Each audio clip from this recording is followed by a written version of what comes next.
Welcome back. અમદાવાદના પ્રહલાદનગર વિસ્તારમાં પકડાયું છે કૂટણખાનું।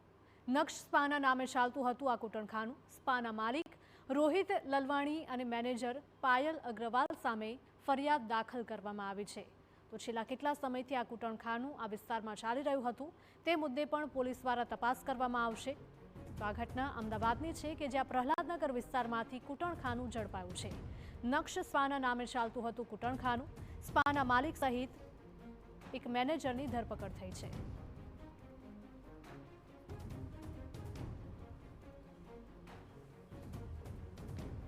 અમદાવાદ શહેરના પ્રહલાદનગર ગાર્ડન વિસ્તારમાં આવેલા નક્ષ સ્પાની યાર્ડમાં કૂટણખાનું ચાલતું હોવાની માહિતીના આધારે ક્રાઇમ બ્રાન્ચની એન્ટી હ્યુમન ટ્રાફિક યુનિટ દ્વારા દરોડા પાડવામાં આવ્યા હતા અને અહીંથી જે છે દેહ વ્યાપારનો ધંધો ચાલતો હતો ત્યારે ફરિયાદ નોંધી કાયદેસરની કાર્યવાહી છે તે કરવામાં આવી છે। મહત્વનું છે કે નક્ષ સ્પાના સંચાલક અને મેનેજર છે તેના વિરુદ્ધ ફરિયાદ નોંધવામાં આવી છે।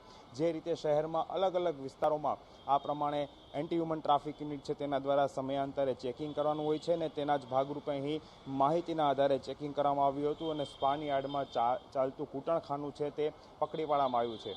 આગળની કાર્યવાહી છે તે હાથ ધરવામાં આવી છે। મહત્વનું છે કે શહેરના અલગ અલગ વિસ્તારોમાં અનેક સ્પા આવેલા છે ત્યારે પોલીસ દ્વારા આ પ્રમાણેની કાર્યવાહી કરવામાં આવે તે પણ એક છે લોક માંગણી ઉઠી છે। કેમેરા પર્સન મનીષ ત્રિવેદી સાથે હરીન માત્રાવાડિયા, TV9 અમદાવાદ।